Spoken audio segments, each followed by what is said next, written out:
with partisan political opinion. The sharing of biased and false news has become all too common on social media. This is a textbook example of the whole being greater than the sum of its parts. We work very hard to seek the truth and strive to be fair, balanced, and factual.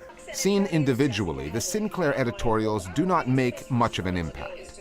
But when Timothy Burke, a video editor in Tampa, Florida, collected 44 versions of that editorial from 44 local news markets and lay them side by side, allowing Americans to play them back word for word, This is extremely dangerous to our democracy. the effect was chilling. This is extremely dangerous to our democracy. Orwellian. It was actually fairly horrifying. About a minute and a half op-ed decrying biased platforms pushing out fake news that endangered our democracy. The sharing of biased and false news has Become all too common on social media. The anchors, for the most part, fairly stiff. A couple of people have compared them to hostage videos. So for a few seconds, it's actually kind of funny. And then you sort of tune into what they're saying, and it becomes more and more horrifying. And whether the people understand exactly the politics and the conglomeration aspects that go into a message like this, these people, all they know is they saw a scary video where a bunch of news anchors were saying the same thing. Our greatest responsibility is to serve our Treasure Valley communities. And now their favorite news anchors are saying the same thing. We are extremely proud of the quality, balanced journalism that ABC News 4 produces. And they're just like, you're one of them. When they learned that the Sinclair Broadcast Group was manipulating news content, the reaction of many Americans was, just what is Sinclair? Unlike Fox News, CNN, and MSNBC, Sinclair does not own a national news network, so its brand was not that well known. But it does own 173 local TV stations covering 40% of American households.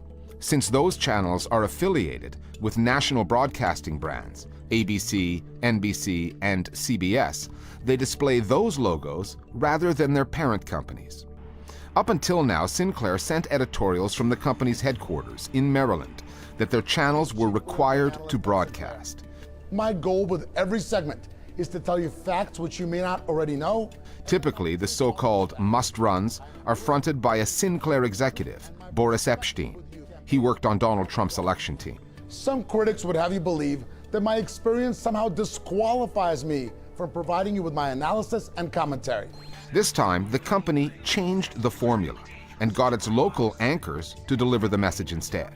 It was caught and found itself in an unfamiliar position, in the spotlight. If you wanted to come up with the perfect strategy for how to manipulate or warp the dialogue in America, you wouldn't buy one big cable channel or one big broadcast channel. No, if you were savvy about this, you would buy local affiliates in markets across the country. Get into every major city, every region to communicate a message.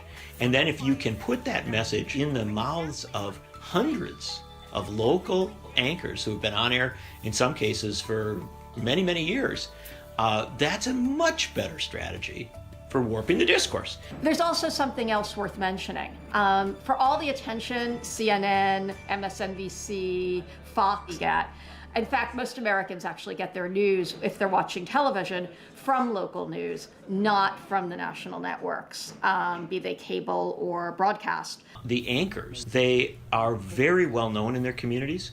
They tend to be active in charities. They show up for special events. We are having an incredible night tonight. We are crushing cancer. But they're also the people talking about things that you might have seen on your street. You might have seen, the next town over. They're giving you the weather from your community. The question now is, what do neighbors do about it? And you've come to trust them over time. This is a reality of local news. It's how it works. There's something particularly treacherous about taking these words from Sinclair's corporate headquarters and putting them in the mouths of journalists who are trusted, to the point that now audiences can't tell whether or not the information they're consuming actually comes from these local journalists or if there's a giant conservative corporate Goliath pulling the strings. And the Goliath wants to grow. Sinclair has a $3.9 billion merger deal in place with Tribune Media, which would land Sinclair another 42 local TV stations, including in major markets like New York, Chicago, and Washington, boosting its reach from 40% of American homes to more than 70%. The merger requires the approval of the FCC, the U.S. broadcast regulator. And given the FCC's recent track record since Donald Trump put Chairman Ajit Pai in the job last year, the regulator is not likely to stand in the company's way. Ajit Pai was appointed as chair of the FCC by the Trump administration, and in less than a year he has absolutely gutted the remaining media ownership rules that the FCC had in place.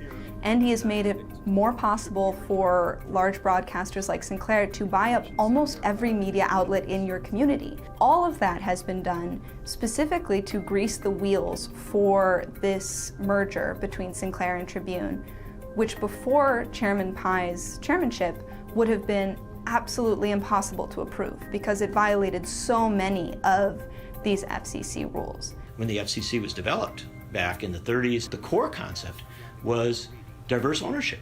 You wanted a lot of different owners in a lot of different places. There was a vision of that goes back a very, very long way. This assaults that vision. It basically says, no. You have one little group of people sitting in an office someplace and they decide what's being discussed all across the country. Having been drawn out of the shadows, its heavy-handed editorial methods exposed and ridiculed, Sinclair has come out swinging. It responded to questions put to it by New York Magazine by saying that print media is so left-wing as to be meaningless, that it has no credibility. However, actions and broadcast output speak much louder than words. And when Sinclair put out another editorial this past week, it reverted to its old formula. As you see, my segments are very clearly marked as commentary. The same cannot be said for cable and broadcast news hosts who inject their opinions and bias into news coverage all the time. One talking head at head office delivering the corporate message, rather than relying on Sinclair's local anchors and what remains of their credibility. That's one of the things I think that Sinclair is going to have to deal with. So many people have been exposed to this video that they have to be able to explain to that audience why their local news is still trustworthy. Are they going to attempt to repair what has been a massive damage to their image? Are they going to pull back from interfering in their newsrooms on a daily basis? I don't know. What's happened with Sinclair is actually really good. It's great that we have seen this thing happen with all the anchors reading the same lines across the country, because we've had a real life example of what we should be afraid of.